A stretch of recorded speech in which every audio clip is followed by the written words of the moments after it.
Welcome to my podcast. This is Mary Turderoff, and you are listening to Jump In with Mary. All right, welcome, listeners. Today, I have a special guest. First of all, he is the first man on my podcast, first male guest, very brave soul to come out here. Let's see if he regrets it. Let's do it. He'll tell us later. But I want to introduce him from the breakdancing on the streets of Lebanon as an 8-year-old boy to getting on an evacuation boat in his Lakers jersey. Antranik has lived many, many lives. We're going to tap into that. Welcome to the podcast. Thank you so much. Are you ready to go? Yes. Okay. Very excited. It's hard to know where to start, but here's where I'm going to start. 1989, your mom is in the United States, gives birth to you here, and then you head right back to Lebanon. And your life as a child picks up really from there, even though you're a citizen of the U.S. Yes. Okay. And at 8 years old, you find a passion for breakdancing. Tell me, how does that happen? You monetized it. How did you do that? So I started dancing, doing handstands, doing cartwheels. And then as I started moving more, I started watching videotapes, VHS. So you had a TV set at home. I had a TV and, I started getting, at that time I was probably more like 10, 11 when I was getting the tapes of the battle of the years that were happening here. U.S. battles like with breakdancing. Yeah. So we had those tapes. These tapes were priceless. And then a few friends, we used to get together and watch it. And then at that time, we started breakdancing. Like breakdancing, because there wasn't much of a community there. I mean, there's so much political chaos. People are not breakdancing, right? Did you create your own community? We didn't. At that time, it was very small. It was a bunch of us, 5, 6 friends, really wanted to learn when we first went to learn. This is before me learning. I was already teaching other kids. Okay, so right? you have not taken formal classes, but you're teaching other kids. Teaching. And you know what you're forgetting to admit to? You charged people. I tried. If it was 10 cents or a piece of bread or a Nutella sandwich or whatever it was, there was always a trade. That's a Nutella sandwich. That's so cute. Okay. So we did our thing when we were younger, and I tried to get the younger kids or my age, and we all tried to meet up and dance, with the music, or we used to basically watch things and try to mimic or imitate. So that was us learning from videos. Right. And then later on, again, this is like in 95, 96, 8, 9 years old, we found someone that was professionally teaching in Lebanon. Wow. That was my first teacher, Charles. Probably listening to us right now. Hi, Charles. Charles, did you say? Charles, yes. Okay, hi, Charles. Macris. Call us if you're listening. And we went to an academy for the first time. It was a tango academy. Oh. And he was a hip-hop, contemporary new school breakdancing teacher inside a tango. It was very new at that time. There was basically used to walk in, us with hats and jerseys. But you were learning ballroom. No, we were learning breakdancing inside a tango academy.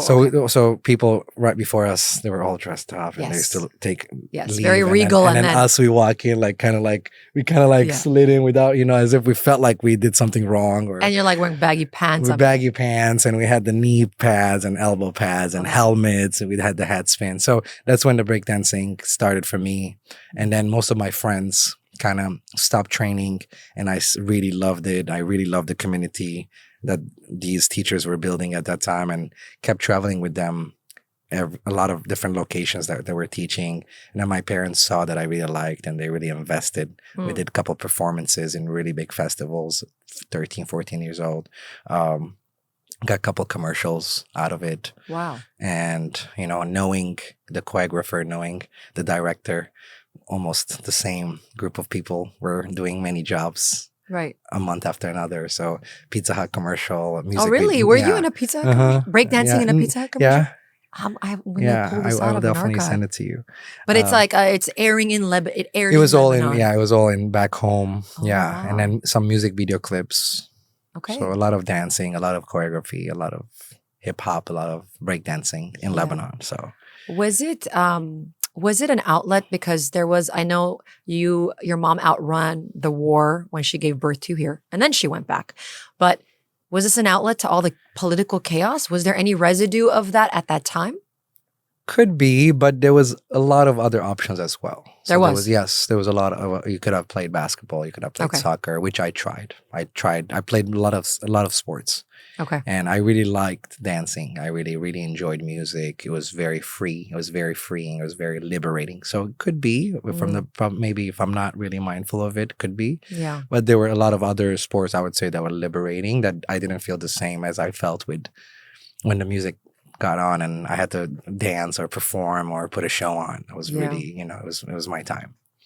For sure. That makes sense. And at some point, you agreed to, as a dual citizen, you agreed to hop on a boat in a Lakers jersey. Yes. How did you get to that point? That was a turning points of my life. And you're 17 at that time. I was 17 and I graduated high school. My family was here. My family was in Lebanon from LA. So my aunts, my uncle, my cousins were all visiting. Wait, yeah. The family from LA was visiting you guys in Lebanon. Our house, our place. And they were staying there. Yeah. Staying with us, grandma, everybody was still alive. And, all the community, we were very much tighter. We all lived in a very smaller area. We all visited each other every day. It was all the cousins were the same age growing up. And like those kind of visits, everyone's staying together, right? It's like 20 people under one roof. Could be. And especially the time where the war started or when we get the notice that there is going to be a war, the first thing you try to do is leave the city to somewhere safer. So for us, we'll be, let's go to the mountains. The mountains were safer than the city itself. Okay, so pause. Family, obviously, there's no war. Family's visiting under good circumstances. Yeah, summer vacation, eat the good food and vacation, but right. take things to turn. Right. So they're there and they haven't left. They're about to leave, and suddenly sirens go. How do you get to tell a first immigrant person like myself? What is it like? Sirens go off. Walk us visually through it. Is there a formal notice? Bang on the door, police officers? How do you know shit's hitting the fan and you have to evacuate? I think probably my parents could answer this a little bit better than me. But for me, what I experienced was we saw things happen on the news. It was basically serious. Was this person kidnapped this person? It's a news feed. This side kidnapped that, but the news was already terrible. So when you see the news is bad, something worse is going to follow along. So the next day you wake up and they have already gave each other responses. They have said we're going to respond. The other side says we are going to respond. So chaos already goes on. There was a siren in Beirut, so it was like just a loud siren. What is that? In the morning, mean? it just warns people that there's a news. Check out what's happening. That siren could be when the bomb went on a couple years ago. That siren could happen when there was an earthquake. So anything emergencies, it could be the siren, something loud that just goes on. And there isn't like a systematic siren. It's just it's just bad news. Clearly, something's going wrong. down. Yeah. So during that time, I also Anthony Bourdain has a really cool episode about this exactly. If any of the listeners is interested about this time, this is where he did his first episode. Really? In Lebanon, and he had to cut it short because of the evacuation. So and it aired. It's actually accessible. So they kept shooting, and then instead of being about food, became about his evacuation. So I'm pretty sure it made a really good viewing for him, and but also put Lebanon more on the map because he couldn't finish what he came to do. So a couple of years later, he went back many times. He loved Lebanon. So but that first one is when I watched that, I was like, I know that feeling. He was stuck in a hotel with American team and the crew, and they were waiting for their turn to get evacuated, just like what my story was, where I was still living there. Right. I was graduated. I had no knowing that I will be moving anywhere. And no desire? No desire I had. But it felt like a faraway dream, right? How? I have no idea. Right. When your mom and dad are in one place, I'm seeing my friends. You see, people like their parents, like people wanted to be next to the family. People Of wanted to be course. next to your grandma, grandpa, mom, dad. So it was a little bit a wild idea to say, hey, I'm about to leave. Or so it was just never in my head. Um, because of my family that was there visiting from LA, the talks kind of became a little bit more serious. Hey, what about a better future? Hey, what about a better life? Hey, you're American. You're born. You're a citizen. Take advantage of Your it. relatives are saying My this to yeah, you my as the sirens are essentially going off. yeah, and then they're also willing to help. They're also willing to help out. Hey, if you want, come. You can stay with us, and you can, we'll be your second. We'll be there for you as much as we can. So that was the time where me and my mom had a talk, and it was a kind of a short, sweet, but at the same time, we knew the weight of that conversation. It was kind of a light but a very heavy conversation where she just said, yeah, I really think you should pack your stuff and What a supportive, yeah. loving mom. It's not like, don't worry about us and don't look back and, you got to go and do this thing for you and for us as well. So, and that was 2006. And then I got excited. I think we talked about this. Yeah, because let's talk about it because, it's heavier on the heart when you're older, but I'm thinking of you as a 17-year-old and me as a 17-year-old. You have no sense of what's going to happen. Even like the war, even when we were raised, right, we were raising up, there were many, many wars that was happening. And many times we had to escape the 7th floor where we live and go down to the through the staircase basement with all our stuff in the bottom. So I've witnessed that a lot, How does that work? Like you literally take your belongings. You just take most of your important stuff and you go down, and at that moment you're just basically praying for random bombs not to drop on your parking lot that you're right underneath. And the whole building is down there, goes underneath? So the building is here, you're probably underneath somewhere in the bottom. But if a building can collapse on you, a bomb can go on you, you're definitely nowhere safe, but you're safer than being on the 7th floor or the 8th floor. And it's geared up with food, not much, nothing. Not okay. much. Whatever you bring. Wow. It's just an open space. So it's just a hole in the ground. Yeah. Where again in 89 and with me, even when we went back, that's when a lot of times we were there, and I did also get sick there because people smoke in an indoor place. So I really did get a lot of. So it was a lot of hardship for newborns, and pregnant moms, and so hard times. I wouldn't even imagine going through that with an your infant. family. Yeah, yeah, so that's a lot. Hard. So you get this proposition. It sounds like it's a first time real thing that's manifesting in front of you, and do you take it? And I asked my mom. Like I said, I got excited. For me, Los Angeles was a dream. First basketball, and I'm a huge fan of Lakers.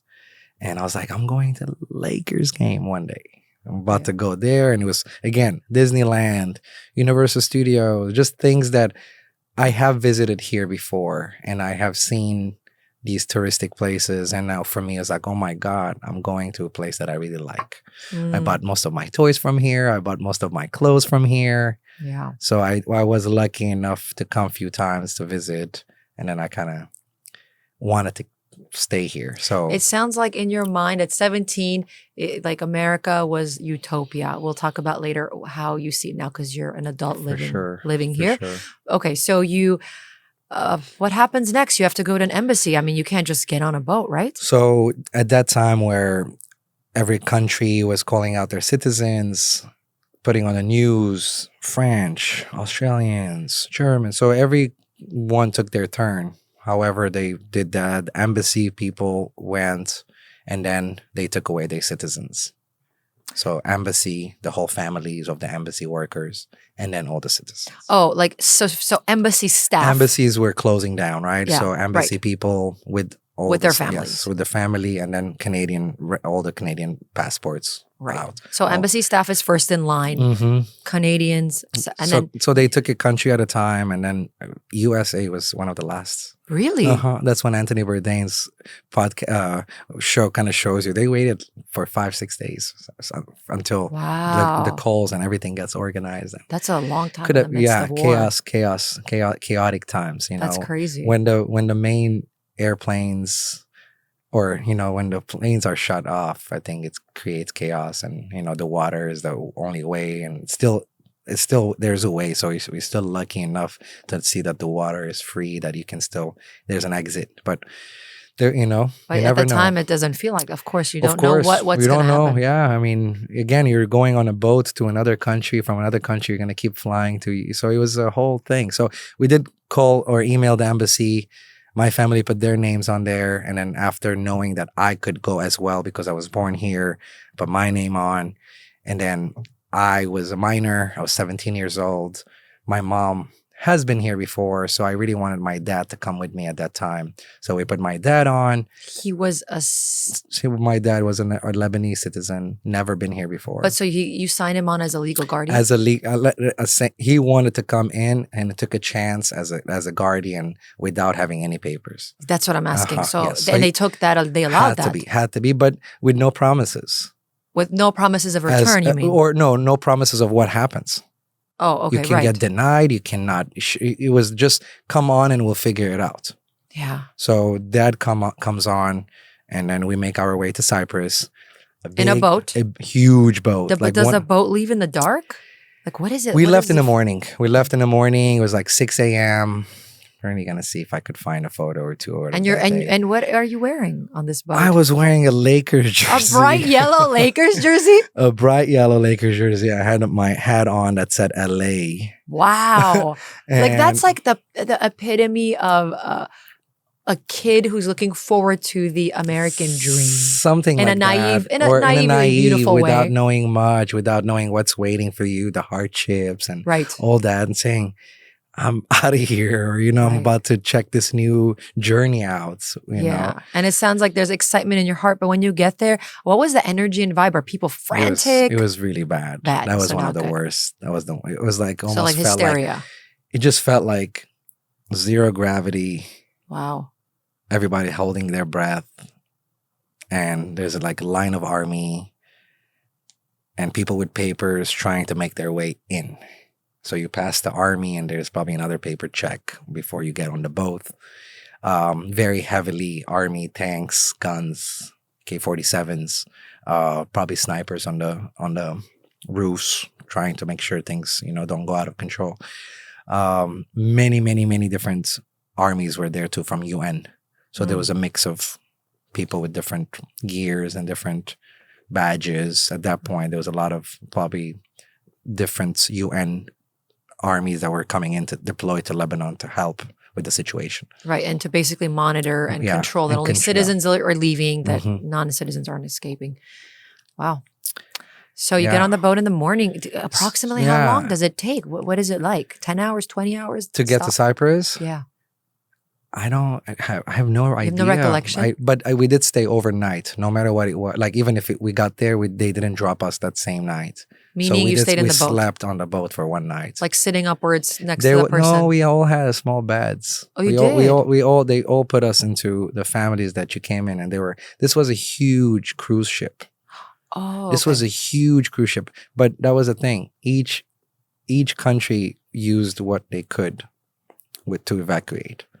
So each luxury boat became working for a country, or so you mean they were actual cruise lines? that were basically helping out with Right. the war. Yes. Oh. So our last boat, again, was not every single evacuation was like that. But you're talking about the double amount of people on a boat. But Of course. yes, there was no Right.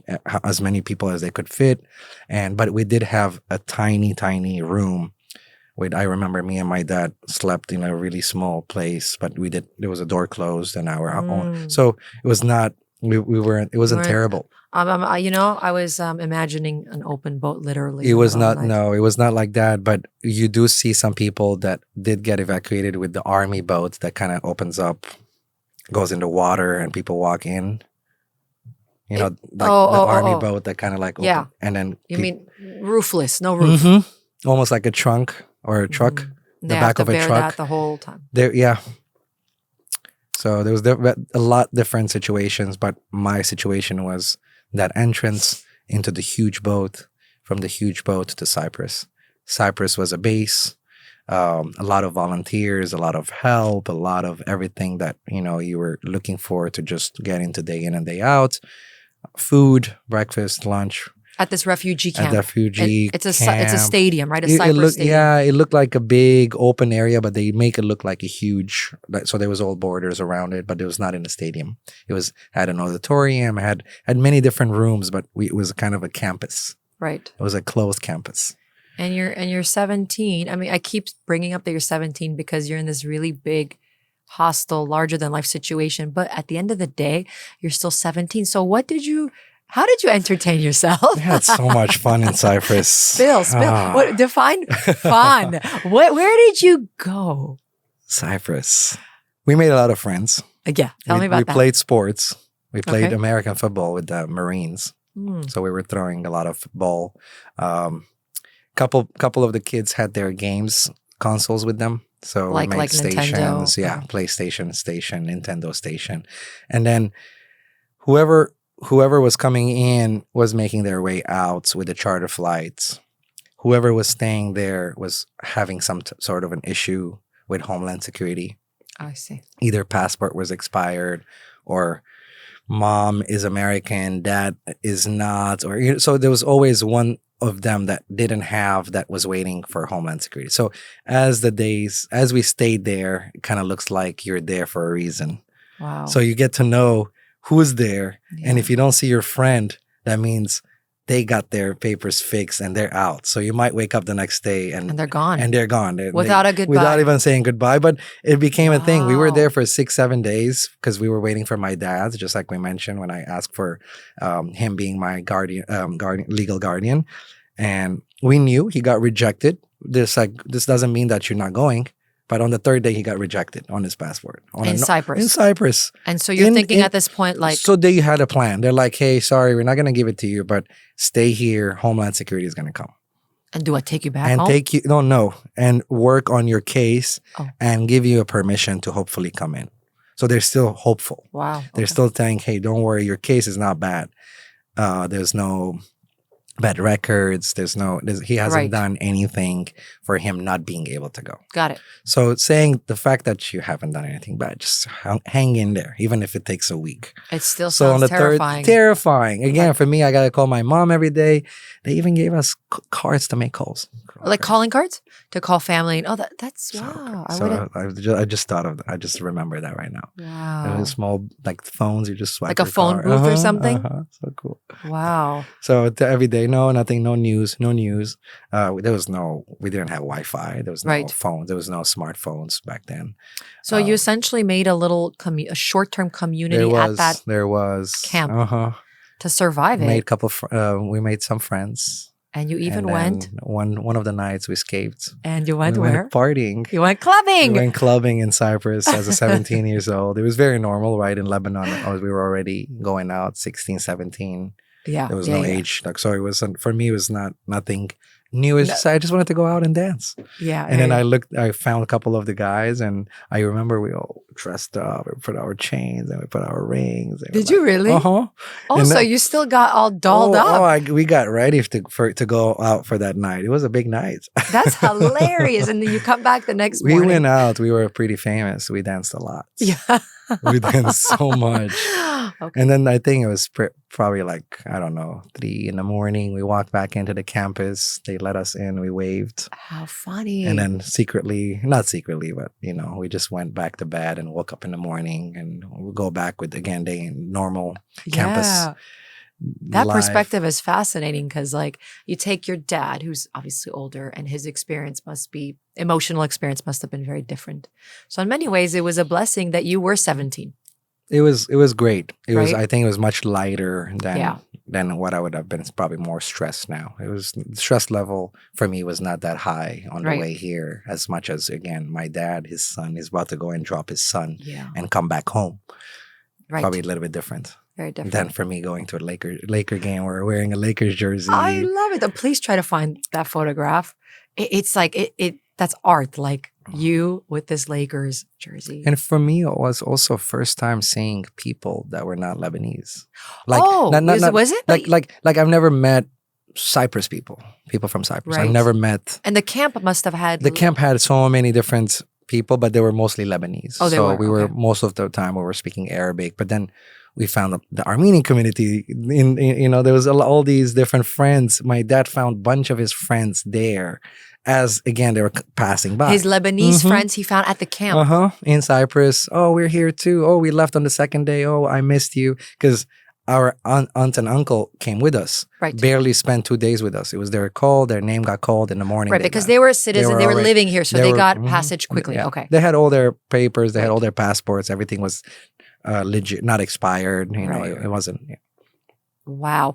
2006. So I want to stay on that, like, exposure to other cultures, other people. So you come here. You eventually they approve you, right? Yes. And your dad? They approved that.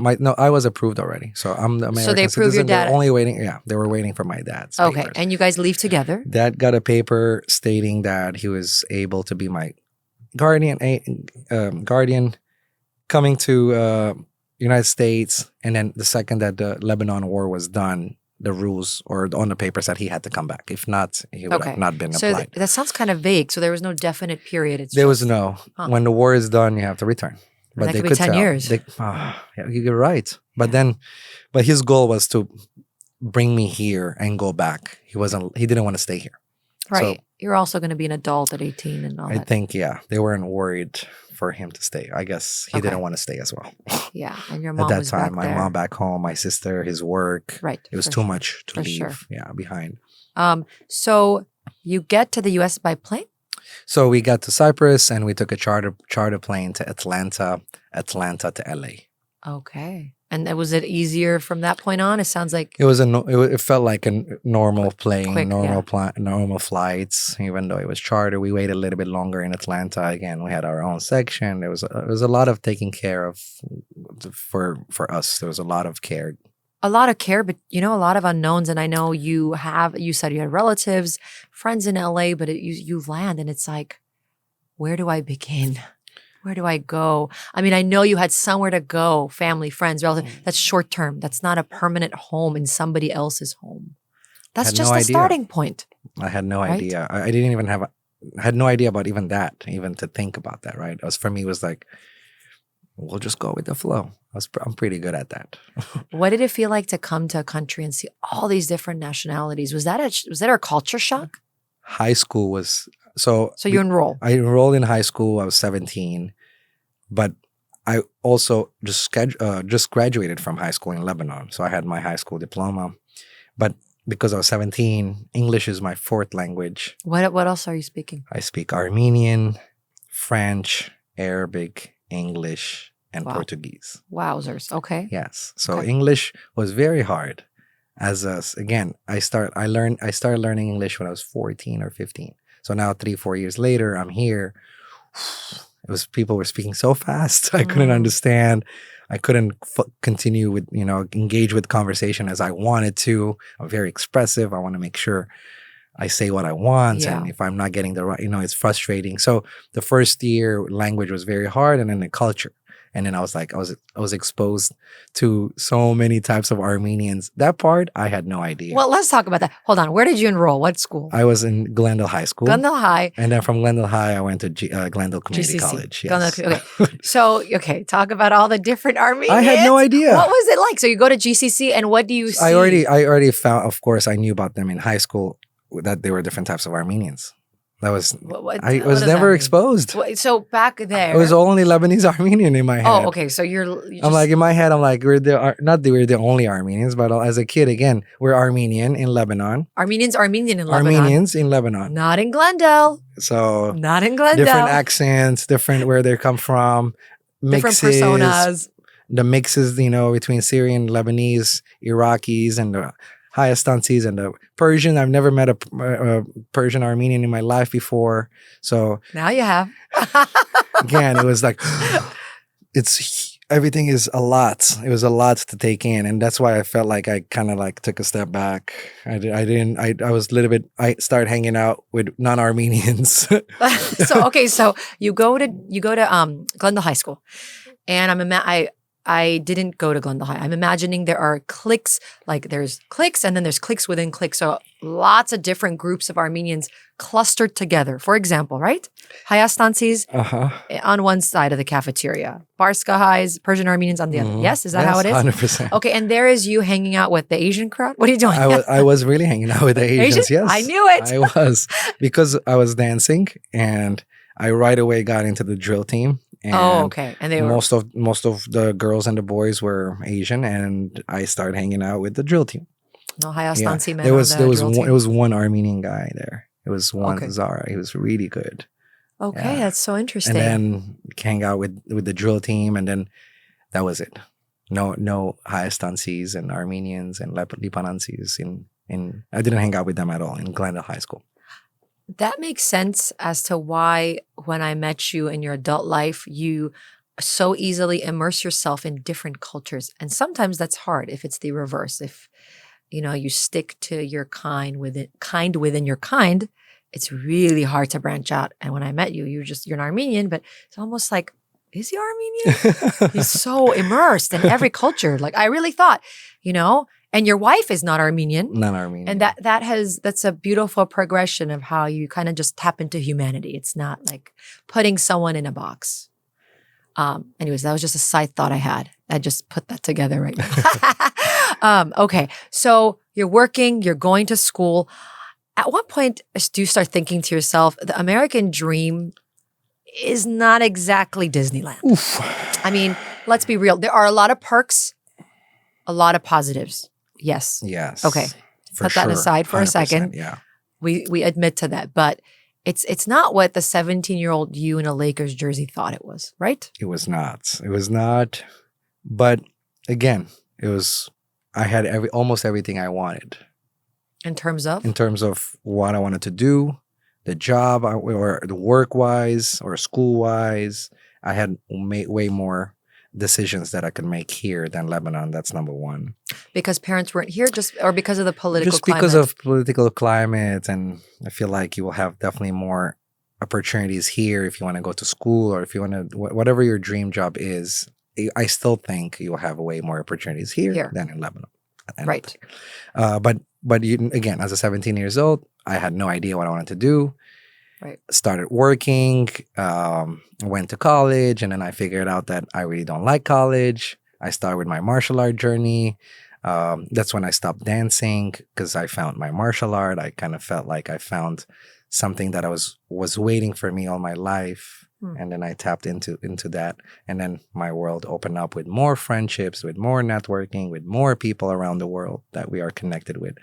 And the hard part about the job is you need to work so much here. If you're not a doctor, if you're not a lawyer, if you are not this, if you're not that, you need to work and make sure you make enough money to survive, pay, or whatever the American dream for you is. But the 15 years ago, American dream was way different than what American dream is for me too. Yes. For me, it was like, you'll make enough money, you'll buy a house, you'll comfortably pay your taxes, and you don't do much else. Right. Now it's like you work 100 miles per hour, no matter who you are, because even if you are in a very left-brain job, as a doctor, lawyer, engineer, clients want you to be available, all and if accessible. You are not, yes. If you're not, they're going to find another go somewhere doctor. else in one Absolutely. second. That's how the culture is. They want Amazon Prime today. Yes, everything today. It's just the way that technology has, or how we evolved the last 10, 15 years with the COVID, and yes. So things are different. Things are harder. But again, I love my life here. Even right now, I have the freedom to say no. I have the freedom to get the jobs that I want and say no to the jobs that I don't want to have. For sure. But I kind of want to tap into that. Do you feel a discrepancy? Because of course, there's cultural change. How you're living here, when you're talking back home to mom, dad, whoever, they still may have that euphoric ideal of what America is, right? But you're here, you're on ground zero, and you're working around the clock, 20-hour days. And I had this experience through my parents, because they came here as immigrants. When they would get calls from Armenia, there was this frustration of like, people there don't understand that we're not sitting here sipping, espresso martinis at 5 o'clock. Most people if you're pay and the standard of living sure. is so high that you have to work a minimum 12 to 14. So there is this frustration of like, they think money is growing on trees. True. Do you feel that that discrepancy still exists? Is there that feeling, that like cultural pushback where it's like, it's not as easy as you think here? For me, for my parents, they both did not want to be here. If they did, I would have brought them with me. I would have got their papers. They both were okay to stay in Lebanon. Right. They made that decision. They made that decision. So I can't relate to that. So every time, even if I talked positive about here, they were super comfortable with their decisions. Even my sister was not a fan, came visited with me many times. I never wanted to live there. She didn't like it for whatever reason. Yeah, to each their own. And it's awesome that you honored, everybody honored that decision. I never had this, but I hear my friends, siblings. I hear this from more my Brazilian friends, where people in Brazil that have made it here, they will still think how easy it is to make it here, how little you have to work to make it here. That's what people, residents in Brazil feel. So I feel like this is taking me more from friend stories that, yes. I'm working 4 or 5 jobs, I'm cleaning houses, I'm doing this, I'm doing that. And, when you're on the phone. So I personally have not experienced that from my close family. But when you go to Lebanon, the first thing they'll say, hey, do you know someone who wants to get married? I want to go there. Or do you know someone? There's so many jokes. Is there a passport for sale? Is there this? I'm so glad you said that marriage thing. I am shocked that they didn't find you a mail order bride. I mean, that is like every mom, and you said somebody to get married to, right? Yeah. That happens a lot. And I know people in my circle, Armenian men who have had women come, and sometimes it's really successful actually. So good on them. Mm-hmm. You didn't get harassed about that? Here? I mean, well, no. What I mean is you were here. Yeah. So didn't people in Lebanon say, hey, we have a wonderful girl here for you? Obviously, pre-marriage is what I'm talking about. Because you recently got married. So you were here a long time as a bachelor. You didn't get that? I did not get that. You're kidding. I think I avoided all these people in my life, so I would never get a question like that. So you cut them out? All of them. No aunts? Nobody was like... I'm pretty sure my mom got some messages, and my mom is pretty good in turning the volume down too. Wow. And, that's badass of her. My mom is pretty cool. Okay, so she dialed it down, so you didn't get that. Yeah, probably when I was younger, I've heard a couple more of those. Then later on, it never became a thing. I'm so happy. It's interesting. I thought it would have been a thing just because your family's there still. So, okay. Yeah. I don't know if they care to send someone else instead of them. They be like, I don't know what we will benefit out of this. Yeah, exactly. That's true. Something for something. Someone else. Something for someone else. Yeah. That's awesome. Okay, so a couple of your, tell me a little bit about what kind of jobs did you find here when you're 18, you're in school. Like, what kind of jobs can you find out here? I got my first job at Big Five. The sporting goods store. Sporting goods store. Yeah. And I loved it. I loved that job so much.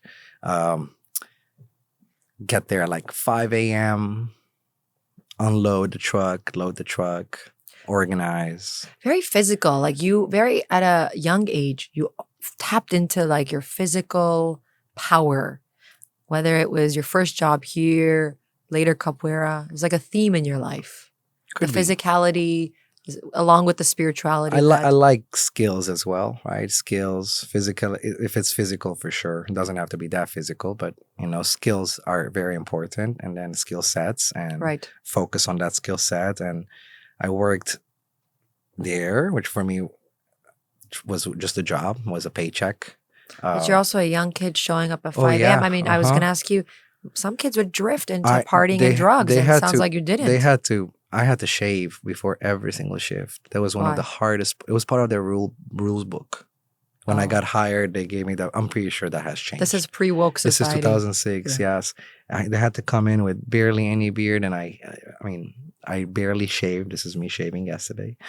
So funny, okay. And then it was hard to shave before every single shift. I hated that job just because of that. Yeah. And then I helped a lot putting curtains up. I helped a lot with, painting houses. And then I worked in a bar as a bar manager, as a bartender. training and hiring servers and bartenders.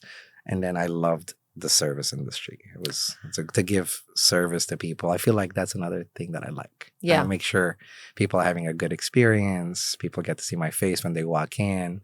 Food's going to be good. Drink's going to be good. Yes. You know, so. And you're a people person, so it works. I loved hanging out at the bar.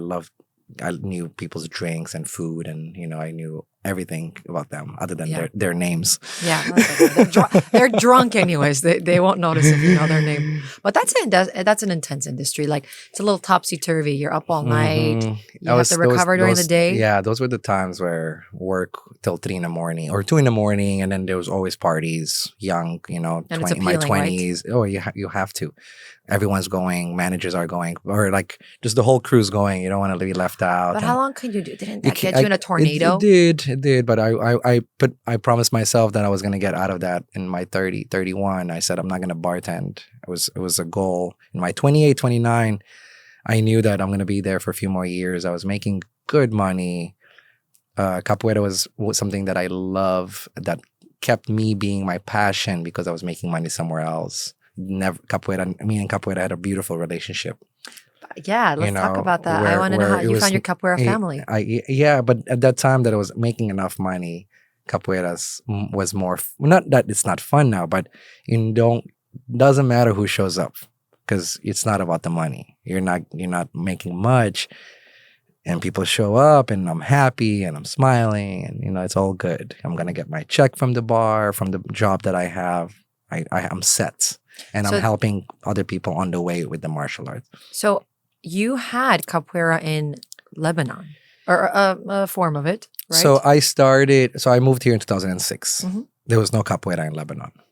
And I did not know what Capoeira was. Okay. So what is it for the listener, by the way? Most people Capoeira is an afro-Brazilian martial arts okay. that was brought from Africa to Brazil during the enslaved Africans and during the slave trade, and was created mostly in Brazil by the enslaved Africans that had different modalities of fighting styles that they brought together, and they kind of manifested this new martial art that has music, happens in a circle of two people sweeping and kicking over each other. Without any physical contact, There's right? some physical contacts, but within the history, they talk a lot about using this to empower themselves. They fed themselves. They fought the slave owners with capoeira. So it's a lot of legend. It's part of the Afro-Brazilian history, and now it's all over the world being practiced. Right. The music, the berimbau, the drums, the tambourine. You sing in Portuguese, and then you make a circle, and two people play the game of capoeira. It's like a chess. Yeah. But it's physical, acrobatics. But emotional too. Emotional. You're dancing with someone. When you're doing it by yourself, you're gonna feel you're not connecting. There's a lot of connection. My master talks about the music being the router of the Wi-Fi. So the router is here. If you went there, the signal goes lower. If it's getting lower, come back to the router. Come back to the music. Come back to the source. Come back to the fountain. So, how did you find it though? So you're here. It's not something that's popular in Lebanon. Doesn't exist. How does it fall? Does it fall into your lap like from the sky? It did. Almost did. I want to know about that, because how does this all come together? So I was breakdancing, and I moved here happy, but I really wanted to breakdance because I knew that I was in a land of the breakdancer. I was like dreaming of. You mean in LA? In LA, I thought that I'll walk out and I see people breakdancing in a corner. That's what I in my head. It was like every corner there's gonna be b-boys, and instead of what you saw was homeless people in the corner. So you come here and you realize breakdancing is not going to map out. Yeah, or I couldn't find. I couldn't find the location. I couldn't find someone that cared enough to say, "Hey, I'll mentor you," or "I'll come here." Or I was looking for somewhere that I could go and pay monthly membership and I can learn something. I see. And I felt like I went to the wrong crews where they already formed their crew, or I was not trying to be part of any crew. I was just wanting to get better at what I was doing. So I couldn't find that. And then walking on Colorado Boulevard in Eagle Rock, California, I did see some beautiful, amazing, sexy men and women doing cartwheels. Like on the street? No, in the gym. You're walking in an alley. I'm walking on the street, and then huge gym on my left, and I see people doing cartwheels and flips, and I was like, Just by chance, just this. huh? I just put my finger there. I said, this is what I want. And then I walked in, signed up. I was 17 years old. It was whatever, right? It made me feel good. But socially, I was very in my own head. I was 17 years old. Didn't want to talk to anyone. I was very closed. I felt like the age gap between the crew and me was a little bit big. The first year was struggle socially for me. But it was all me. I figured that out later on. And then 2 years later, I started becoming friends with everyone. And then Capoeira kept me on that discipline journey of me being here, gave me a purpose, gave me a reason, gave me something to believe in, that I could change myself and I could change the world if I can change one person at a time with this tool that teaches you right, left, forward, back, just basic stuff that, we play a lot when we're kids. And as we age, we forget how fun it is to play. And then Capoeira keeps you in that playful, even though we kick, even though we get each other, it's always a game. It's always a fist bump. It's always a high five. So it's a martial arts that, I really enjoyed because of my breakdancing skills. And then I kept adding more on it. Right. And it gave you something else. Gave me my wife. I was hoping you were going to know the answer. Gave me my I was just wife. looking at you with my eyes wide. Oh, that was fast. You didn't I even. hope he figures this no. out. And so your beautiful wife, you met while there working. While we were doing capoeira in the world, right? For me, capoeira took me out there to travel as well. Capoeira showed me the world. Capoeira showed me Europe. I went to Asia. I went to Brazil. Went there for what? I went to train and went for seminars that Right. people wanted to either get a seminar, or I was teaching different places, or I was taking classes for myself. I spent so much money of investing in capoeira in my 20s because I had a source of income. I was working in a bar. I was able to not quit, but take a week or two off. And I was always lucky. I used to go back all the time to work again. So stress level was low. And plan my next trip, make a lot of friends internationally in the globe, and met my wife online. Wait, online? I thought, hold on. No. I must have screwed up because I thought you guys met in the gym, that you both worked there. No, she No? never know. Okay, I wasn't No. expecting this. Tell me the story. I met her online. Like on a dating app. No, on social media, on Instagram. How does that work? You just DM the person? You almost did. No. So everyone posts capoeira stuff, right? So we get to see who's posting stuff and who's active. And she was posting a lot of stuff at that time, personal training, capoeira. She was. And me Okay. too. Okay. And then I found her and I followed her and I Like you saw her on a feed? And then I was like, who's this? Okay, Chicago. Okay.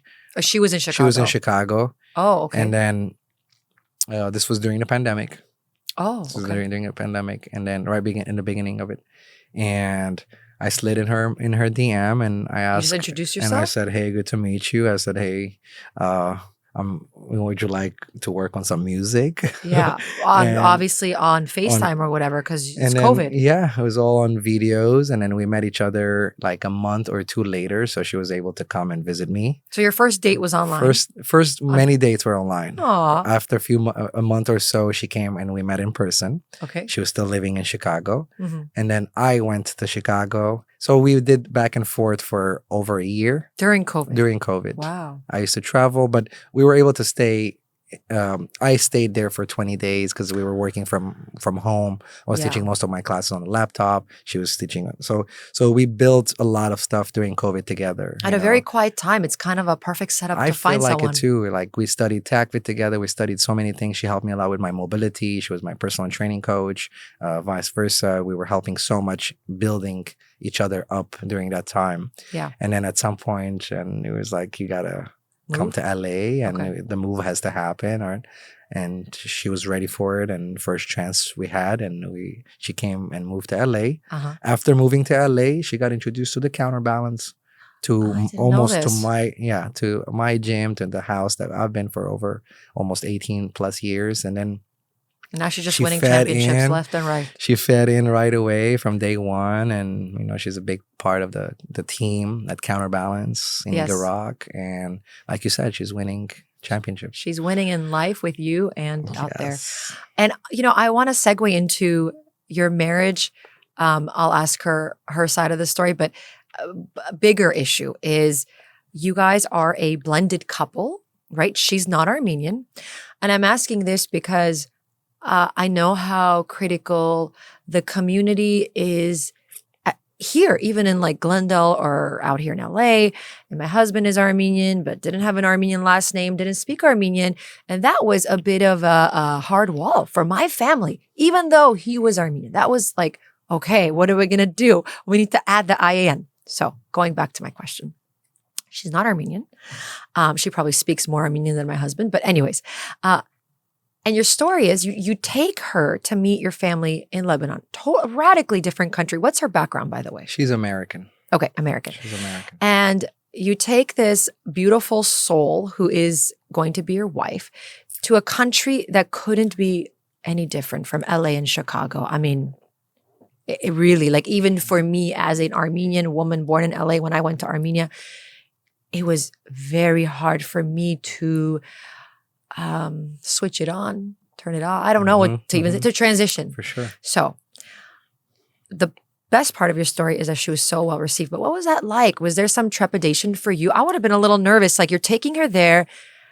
What was it like? I really wanted you? to make sure that we were married before we went. Okay, so you got married. That was one of the things that I was always wanted to make sure. Like I didn't want to. I wanted to get just for my own. Like there was no pressure.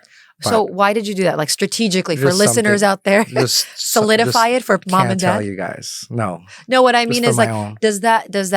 were you thinking if I marry her before, all those questions will be obsolete when we get to Lebanon? Nobody will question it. Yes, but I had my own reasoning. Okay. That was, could be, my own reasoning. So it wasn't strategic. Could be though. Could a little bit of helped a little bit. Yes. Okay. But it was not the main thing. It was not the main reason. Because the community asks a lot more questions before marriage. But once you're married, you're married. That's why I was bringing that up. Okay. But that was one of the reasons where I don't want to go in without. Maybe you're right.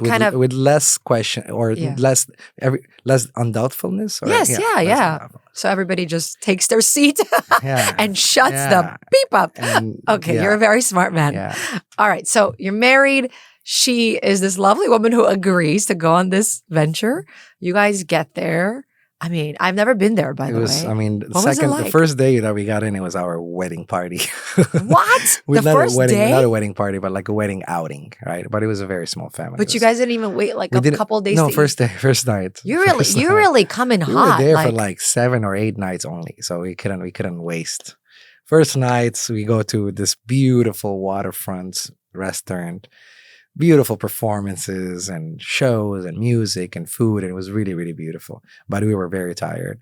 Yeah. She was a little bit overwhelmed from everything that's going around. Yeah, she's meeting people for the first time. I mean, more than that, there was a guy with a monkey. Oh, like a friend or a performance. There's so much going on. She's like, where are we? Why is there a monkey drinking wine? It was like Vegas on like protein or Vegas on steroids. Yeah. That's actually those are the kind of visuals I want from you because crazy. I mean, to walk into that and you didn't give her a grace period. It wasn't I think that's strategic It wasn't my fault. You are like, let's get out of the way. No, my family received her very well. My family is kind of very, very tight. We're very, my mom, a couple of her sisters, my cousin. I really like my very close family, and you always speak so highly of them. So I know that. Yeah. And they were very fun. My sister had super fun, good times with Taylor. Taylor loved my sister. And there's always that language barrier that, as much as I'm aware that always they're going to go and speak Armenian most of the time. So that's the hardest. I felt like that was the hardest part. So you were translating most of the time? And then whenever I missed out and, it was something that she just totally missed. So as much as she knows a word or two as a conversation in Lebanon, it's very hard. My dad's workers or my dad's friends, they come in and we can't, it's not part of their daily culture to speak English. So it was the hardest part for us was to just make sure she was understanding most of the stuff that was happening in the language parts. Right. Oh my, that's amazing. But you should ask what she felt. I know. That's why I'm Uh-huh. being very specific. I'm asking you from your perspective. I will ask her what it felt like when she Right. put her foot off that plane. Yeah. That's She was the- excited. She was very excited. exciting. Another thing about her that she didn't even know who Armenians were before she moved to LA. So she didn't know. So it was a lot more culture shock for her as well to get to know about Armenians, get to know about Lebanon, meet my mom and see how she is, and In get to 7 see how days. I am. Yeah. Yeah, right. That's another thing, because who we are in front of our immediate family members is really different from who we are elsewhere. It was beautiful. And I think there's like a switch, and sometimes our spouse or companion has to see that. Right. And the faster you show them and they're okay with it, the more everyone's going to be okay with it. Yeah, absolutely. Yeah. Your life is extremely colorful, extremely fast and funny and fun. Last question I want to ask you, like a deeper, more insightful question. You're actually known as Coach Anthony or Quebrado. That's your capoeira name. Most people don't call you Antranik, Kuyumjan, but we did. So, and you're very extroverted. It's part of your job, all of your jobs. That's how I met you. You're super extroverted. Who are you when you are at home away from the job, the people, all that, in a quiet room? Who are you? Are you an introvert? Do you become a recluse? Who are you inside? I probably walk around the house and do silly dances.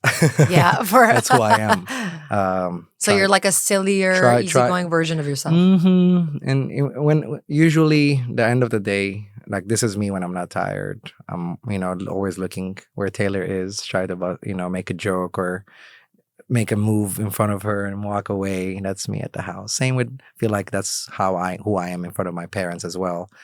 Very light, jokey, hopefully not angry. No, not angry. Well, yeah, you also angry. train kids, and I want to conclude by saying that it's been real magic for me, not having been around capoeira until I met you, to see how it affects a child's life, because there is a kids program. We're at the Counterbalance Gym, and you were a big part of that for our family. And to see that kids can have mentors, because that's also a little bit of a new and uncommon thing in American culture. Back in other countries, kids have mentors. It's very this was a big mentorship program where you can't be what you can't see or don't see in front of you. I believe that. So my kid can see that you are this strong, confident person, a man, adult, and he could see himself in that. And I saw that in his eyes. That's when I understood what capoeira was.